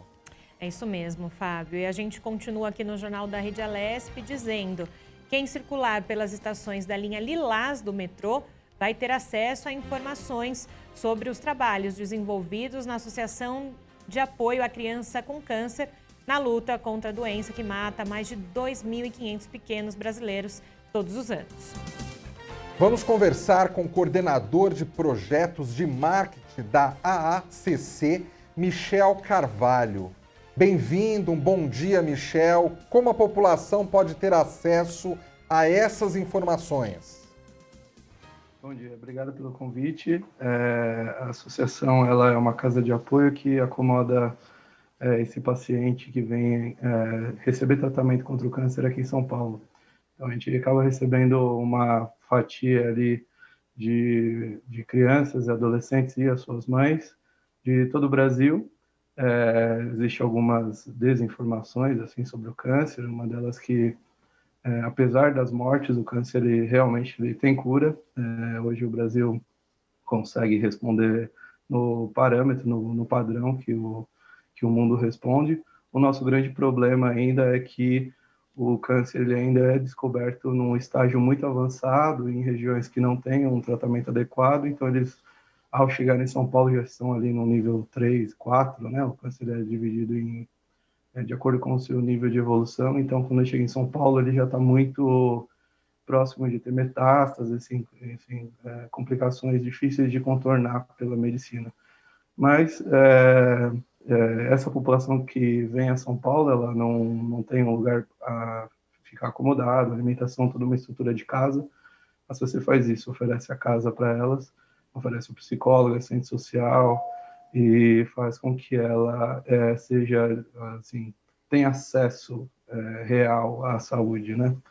E a ACC, por conta de uma parceria, né, que a gente fez com a linha Lilás e Amarela, aqui de São Paulo, a gente está aí com uma exposição hoje na Estação Brooklyn, São Paulo, e haverá outras exposições dessa mesma ordem aí também ali nas outras estações ali em Lilás até março, se eu não me engano, que vão ali desmistificar, esse é o nome da exposição, Desmistificando o Câncer Infantil, que traz uma dimensão da criança, não só de um paciente que tem câncer, mas de um ser humano que está num processo de desenvolvimento com câncer. Então, a nossa vontade, né, a nossa intenção é descolar essa imagem que o câncer é necessariamente algo mortal. É sim, mas não em todos os casos. E trazer esse universo lúdico da criança, de como ela se desenvolve enquanto ser humano e valores, enfim, uma série de coisas que fazem parte dessa formação inicial para dentro da exposição. É isso que a gente fez e começamos no ano passado e esse ano, a partir de janeiro, agora a gente começou novamente a expor são alguns quadros que mostram qual que é a experiência da criança enquanto ele se desenvolvendo, brincando, e não tão enquanto o paciente que passa por uma série de procedimentos agressivos e que, enfim, essa criança ela vem com uma outra bagagem, né? Não é fácil ter câncer e não é fácil ser criança e ela é as duas coisas. Não é fácil ela deixar a família dela, deixar os irmãos, a família, os avós e vir para uma casa, né? Que ela tem pacientes que ficam anos em tratamento, então a própria referência de casa passa a ser a CC. Nosso trabalho é que esse câncer tenha o menor impacto possível econômico, social, psicológico, emocional, não só na criança, mas na família, que a gente percebe que passa também, de certa forma, ter câncer, né? Então, esse é o nosso trabalho na CC. Ô, Michel, você acha que está faltando informação a respeito do câncer infantil? Você acha que às vezes as pessoas elas não sabem como lidar com esse problema e aí um trabalho como esse de vocês, de exposição, de informar, de levar mais informações à população, pode ajudar no combate à doença e no combate a todos os preconceitos que envolvem a doença? Total. A CC, o perfil do paciente da CC é uma pessoa que normalmente mora numa cidade muito pequena, nem em capital, de regiões muito afastadas, e o câncer ele acaba aqui entrando quase num lugar de que Deus está me punindo, alguma coisa assim, quando acontece na família, né? Isso quando descobrem, né, a tempo. Então, chega aquela informação difícil de assimilar no início, né? Quando existe um diagnóstico inicial, normalmente o paciente chega em São Paulo e aí sim ele é diagnosticado, você tem esse câncer, tem esse protocolo aqui que você tem que seguir. E aí, aí todo mundo, a família entra num lugar de muito medo inicialmente, né? Tem um medo muito atrelado ao câncer, tem uma coisa de uma tensão muito forte assim das famílias, né? Como que vai ser minha família? Como é que vai ser minha vida? Eu vou ter que largar meu emprego? Como é que é esse procedimento? Mas logo começa o tratamento e aí a CC tem 35 anos, então ela tem uma bagagem para compartilhar com as mães, um lugar mais humanizado, essa informação é passada de uma forma mais humanizada, não tão uma linguagem tão médica assim. Então, sim, existe muita desinformação, exatamente por essa desinformação que o diagnóstico, nos casos ali do paciente que está em São Paulo, acaba sendo muito tardio e a gente percebe uma espécie de problema estrutural mesmo. Assim, a CC ela existe porque num estado distante de São Paulo, muitas vezes não tem o tratamento, então ela tem que se colocar nesse lugar de ser a casa do paciente, mas o problema é estrutural, né? Não existe um movimento de realmente resolver esse problema. A gente está falando de mais de 20 mil casos aí que em 2020 aconteceram novos casos, então um problema que existe realmente há 35 anos pelo menos, que é o tempo que a CC tem aí trabalhando. Michel, a gente está falando dessas casas de apoio às crianças. Como o setor público intervém com essas casas de apoio? Como é que vocês fazem essas interlocuções com o setor público para algum tipo de ajuda? Conta para a gente. Olha, a nossa, sendo ONG, a gente tem algumas vantagens em termos de impostos, enfim, algumas coisas nesse sentido. Como o setor público diretamente pode apoiar não só o câncer, mas o terceiro setor como um todo, ele faz através de leis de incentivo, nos quais a gente, que é exatamente o que eu faço, a gente confronta ali um problema do paciente com um edital, né, que o governo disponibiliza e, sendo aprovado esse edital, esse projeto em específico que a gente cria, ele é patrocinado por impostos que o governo receberia. Enfim, existe 3 esferas, municipal, estadual e federal, e a gente pode, dentro da saúde, da ciência social, enfim, do ramo da ONG, ela pode ter projetos aprovados e ter um aporte das empresas. O que a gente percebe é que câncer, doenças crônicas no geral, crônico, não existe uma cura. O paciente, quando chega no final do tratamento, ou infelizmente ele falece, ou ele tem um negócio chamado remissão. Não é cura, é remissão, ou seja, ele precisa continuar em avaliação. E quando a gente fala de governo, às vezes o governo ele muda o enfoque dele, porque é ele que cria o edital. Então, às vezes, ele muda um pouco o objetivo dele ali a ser solucionado, mas existe o câncer que é crônico. Existem outros problemas, não só ligados à saúde, mas sociais, que são crônicos.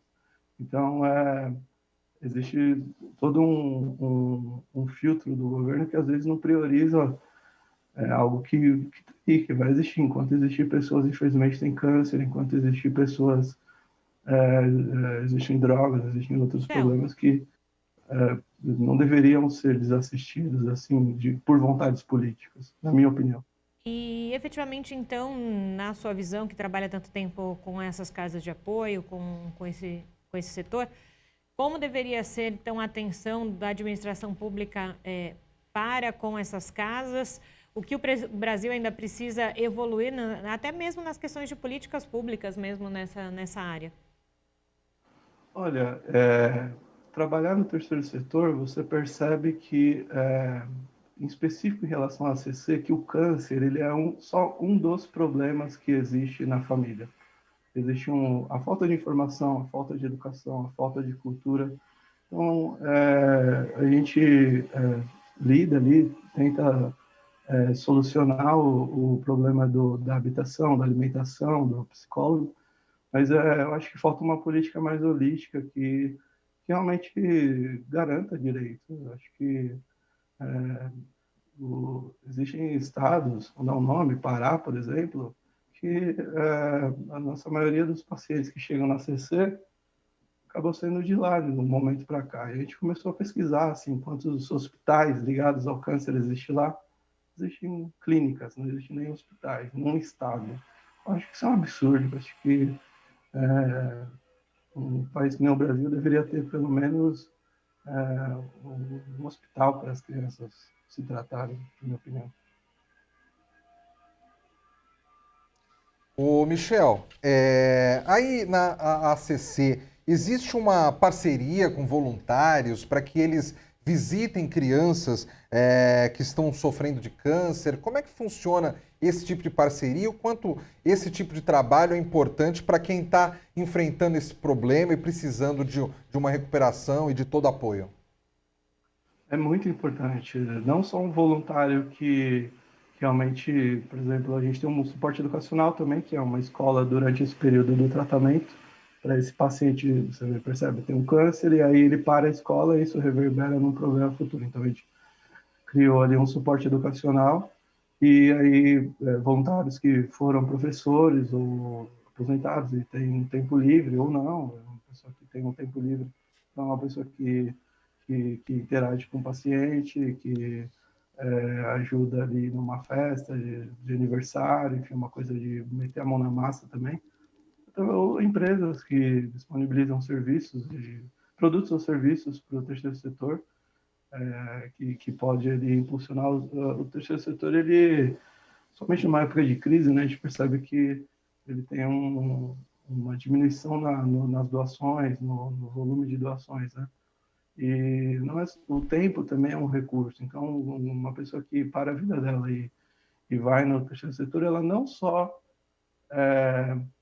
oferece coisas, ela entra em contato com outros olhares, enfim, outro tipo de relação que não tem um mote financeiro ou amizade, é uma coisa de se doar mesmo. Isso é uma coisa transformadora na vida de qualquer pessoa. Então, a gente super encoraja aí a serem voluntários, não só na CC, como em qualquer organização aí que a pessoa goste da causa, porque faz muita falta, tem muita demanda assim, nessa área, e é importante também para a pessoa entender que ser voluntário é um ato civil, um ato social, assim, você está inserido numa sociedade que aí também não é só o governo, né? Então é você também, de acordo com a sua vontade, tempo e disponibilidade, realmente agir de forma direta numa coisa que te incomoda. A gente brinca na CC que legal os posicionamentos nas redes sociais, mas assim, se você realmente não concorda com alguma coisa, você é uma das pessoas que podem resolver o problema. Acho que o voluntário é uma pessoa que entendeu isso e que vai disponibilizar ali um recurso precioso dele, que é o tempo, que a gente ganha, o tempo passa. Então, o tempo é uma coisa bacana, assim, de se investir no social, entrar em contato com as pessoas, entender que existem outros problemas muito maiores que às vezes as pessoas acham que tem, e o voluntário é uma oportunidade para a organização, mas sobretudo também para o voluntário. Michel Carvalho, coordenador de projetos e marketing da AACC. Muito obrigado pela sua participação aqui no Jornal da Regialesp. Obrigado. Obrigada, Michel. E a gente segue aqui então, Fábio, falando que o período de inscrições para o programa Universidade para Todos, o ProUni 2021, termina hoje às 11h59 da noite. O ProUni seleciona candidatos para bolsas parciais e integrais em universidades particulares. Um dos critérios de seleção é o desempenho dos candidatos no Exame Nacional do Ensino Médio, o Enem. Com o adiamento, então, do Enem em 2020 por causa da pandemia, a nota desta edição só será divulgada no fim de março. Por isso, a seleção do ProUni deste primeiro semestre vai adotar as notas do Enem de 2019. Para se inscrever, é preciso acessar o site oficial do programa, prouniportal.mec.gov.br. É possível escolher até 2 opções de instituição, curso e turno. Os resultados serão divulgados em 19 de janeiro, a primeira chamada, e depois em fevereiro, a segunda chamada. Jornal da Regialesp. Publicado no Diário Oficial do Estado, o edital para selecionar 2.700 soldados de segunda classe que irão atuar nas unidades da Polícia Militar em todo o estado de São Paulo. O curso de formação tem duração média de 1 ano e é realizado na Escola Superior de Soldados, o Coronel PM Eduardo Assunção, na zona norte da capital, e nos núcleos de formação no interior. Olha só, os interessados na seleção poderão se inscrever até o dia 25 de fevereiro, exclusivamente pelo site da Fundação para o Vestibular da Universidade Estadual Paulista, a Fundação VUNESP, pagando uma taxa de R$ 57. Os candidatos precisam ser brasileiros e ter entre 17 e 30 anos, exceto para aqueles que já pertencem aos quadros da PM paulista. Jornal da Regialesp. Vamos falar sobre o rei do futebol? Vamos! Pois é, um novo documentário original sobre o Rei Pelé tem estreia prevista para o dia 23 de fevereiro na plataforma de streaming a Netflix. O filme vai mostrar o período em que o único jogador de futebol até hoje a ganhar 3 Copas do Mundo passou de um jovem craque a herói nacional e mundial. E a produção, Fábio, inclui imagens exclusivas, então, do Pelé, atualmente com 80 anos, e também raras cenas de arquivo, além de entrevistas com ex-companheiros do Santos e com alguns lendários ex-jogadores da seleção brasileira, como Zagallo e Jairzinho. Vou te falar uma coisa, eu tive o prazer de uma vez entrevistar o Pelé, ainda na época do jornalismo esportivo. É daquelas figuras que você olha, primeiro você tem um impacto, né? Fica no imaginário, né? Desde criança, a gente falando de Pelé, ouvindo falar em casa de Pelé e depois vendo a figura. São daquelas memórias que o jornalismo nos traz e que a gente leva para a vida toda. Que legal, Julie. E eu acho super interessante que haja esse documentário entrando aqui na plataforma Netflix, né? Porque hoje em dia muitos jovens não viram o Pelé jogar e estão acostumados a assistir ao Messi, ao Cristiano Ronaldo. Neymar. Exatamente, Neymar. Então não passa nem pela cabeça deles o quanto o Pelé era bom. Sim. Então é interessante que numa plataforma ali de streaming, quer dizer, num lugar onde todo mundo tem acesso, onde os jovens gostam muito de entrarem ali para assistir as suas séries, os seus filmes preferidos, eles possam então conhecer o Pelé, ou pelo menos se aprofundar um pouco mais no que foi a história desse grande jogador de futebol, muito provavelmente o melhor de todos os tempos, apesar de Messi, Cristiano Ronaldo, Neymar e companhia. É isso mesmo. E olha, uma discussão longa, né, falar de futebol, né, Fábio? E a gente volta então agora com a nossa repórter Melissa Araújo. Ela prometeu que voltaria aqui no jornal, Fábio. Voltou. Melissa, tudo bem? Qual a informação que você traz pra gente agora? Tá vendo? Voltei. Sempre muito bem informada, Melissa Araújo. É o seguinte, essa semana a gente está em meio a toda essa discussão aí com relação à vacina, e claro que o parlamento está super atento a tudo isso que está acontecendo, a vacinação, como vai acontecer a vacinação no estado de São Paulo, como os recursos que serão empregados para essa questão da vacinação. Então, eu conversei essa semana com o Dr. Marcos Boulos, que é um médico infectologista, uma das grandes autoridades no assunto aqui no Brasil, também faz parte do Centro de Contingenciamento do Coronavírus, é um dos médicos consultores e especialistas que orientam o governo. Essa é a função do Centro de Contingenciamento, orientar o governo quanto às ações que devem ser adotadas, que são recomendadas serem adotadas para mitigação da pandemia, né? O doutor Boulos me falou sobre a questão da curva de contágio. Eu perguntei para ele a partir de quando que a gente pode ver essa curva de contágio que tem crescido nos últimos tempos baixar, uma vez que a gente percebeu, obviamente, ficou muito claro para todos que depois das festas de final de ano, que muitas pessoas se aglomeraram nas festas, acabou que a curva de contagiados e de mortos subiu consideravelmente. Então, eu perguntei para ele, doutor, a partir de quando que nós vamos ver essa curva baixando, que a gente vai ter efetivamente o resultado da vacinação, né? Uma vez que ela começa ou dia 20 ou dia 25 de janeiro, ainda estamos aí nesse impasse com relação à data exata. E aí o doutor me falou, a partir de abril começa a descer a curva, né? Então, ele, de acordo com a experiência dele, né, e com o que eles estão prevendo até da resposta dos testes, a partir de abril a gente começa a ter uma leve queda na curva, né? A gente fala leve, assim, com os pés no chão, porque a gente ainda está num contágio muito acelerado. Essa variação que a gente vê agora, que é chamada de segunda onda, o doutor me explicou que não é uma variação que traz uma letalidade, não foi uma mudança genética muito significativa no vírus, mas foi uma mudança de taxa de contágio. Então, por isso, eles têm uma preocupação de fazer essa vacinação antes que essa segunda onda fique ainda mais forte, né, e mais incontrolável. Então, ele garantiu que a vacina, a fórmula da vacina, digamos assim, né, falando de uma forma bem leiga, a fórmula da vacina, ela contempla essa variação, que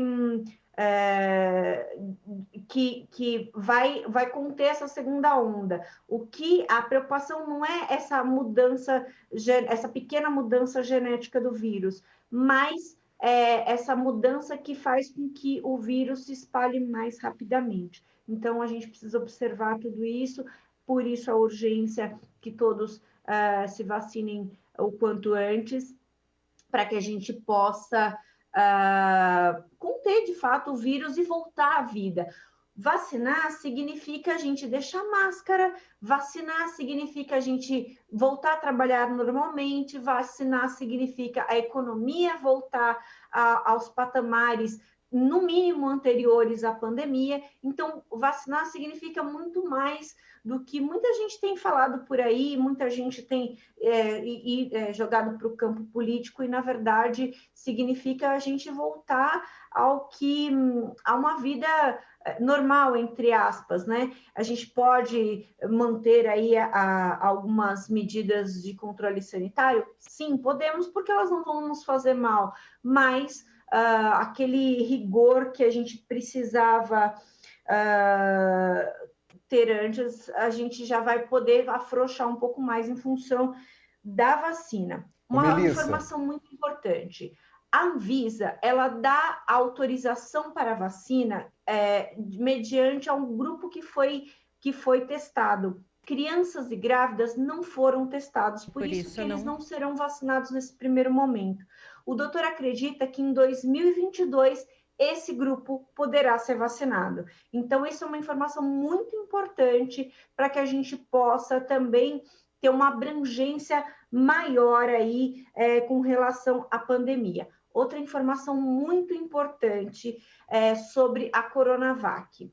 A Coronavac, ela foi testada em profissionais de saúde, em profissionais que estão na linha de frente, isso aqui no Brasil. Se a gente pegar o número da Coronavac em diversos países, a gente vai perceber que eles deram números diferentes. Isso porque em outros países não foi testado nesse grupo que está em contato direto com o vírus. Então, por isso que os índices em outros países foi maior.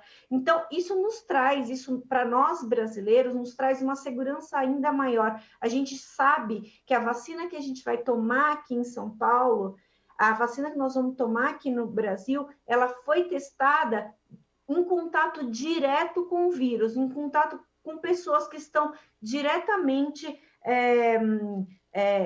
expostas ao vírus, né? Então, essa é uma informação muito importante que pode, para fazer com que as pessoas entendam aí esse processo, esses índices diferentes de resposta da vacina, isso também se dá a esse fator. E o doutor, eu fiz questão de colocar essa dúvida para ele, e ele confirmou que, de fato, é isso. O fato de ter sido o teste feito com profissionais de saúde dá uma segurança ainda maior para esses resultados que foram alcançados, né? E a gente lembra que no resultado final da vacina nenhum dos pacientes teve uma ocorrência grave da doença. Isso é essencial, uma vez que a grande função da vacina é justamente acabar com a letalidade, e essa função foi cumprida com sucesso. Então, nós vamos continuar acompanhando o trabalho aí do Centro de Contingenciamento, que é bem importante. Ele deve permanecer aí por esse ano todo, uma vez que eles vão também monitorar, por exemplo, consequências, possíveis consequências da vacina, mas também das pessoas dos pacientes anteriores que tiveram coronavírus, foram curados e que estão vivendo as sequelas da Covid. Então, Melissa Araújo. Pode falar. Eu quero te agradecer, o nosso tempo está esgotado aqui, Melissa, mas eu quero agradecer as informações que você trouxe, que foram bastante relevantes, e essa informação que realmente o teste foi feito aqui com profissionais da área da saúde, em outros países nem sempre foi adotado esse critério, é uma informação bastante relevante e que valeu a pena você destacar para os nossos espectadores. Muito obrigado, viu, Melissa? Sim. Eu que agradeço, peço desculpas por ter estourado um pouquinho o tempo. Um bom trabalho para vocês. Para todos nós. Obrigada, Melissa. Lembrando, né, dentro disso que a Melissa falou, a Anvisa, no próximo domingo, ele vai dizer a público efetivamente sobre o uso emergencial, principalmente da Coronavac. Seguimos aqui, o presidente Jair Bolsonaro sancionou o projeto de lei que cria a Política Nacional de Pagamento por Serviços Ambientais. A proposta, agora convertida em lei, estabelece remuneração e incentivos a donos de terra para manutenção da cobertura vegetal nessas áreas. O projeto foi formulado em 2019 em resposta à escalada do desmatamento na Amazônia. Com a lei, o governo poderá executar o pagamento direto aos serviços ambientais ou estabelecer outras medidas de remuneração, como melhorias sociais a comunidades rurais e urbanas e os títulos verdes. A política nacional será gerida pelo Sistema Nacional do Meio Ambiente, que reúne órgãos da União, dos estados e dos municípios. A Secretaria-Geral da Presidência da República destacou que o texto sancionado proíbe a aplicação de recursos públicos para pagamento por serviços ambientais a pessoas físicas e jurídicas inadimplentes. Pois é, e o Jornal da Rede Alesp vai para um rápido intervalo. Mas voltamos em instantes com mais informações para você. Não saia daí.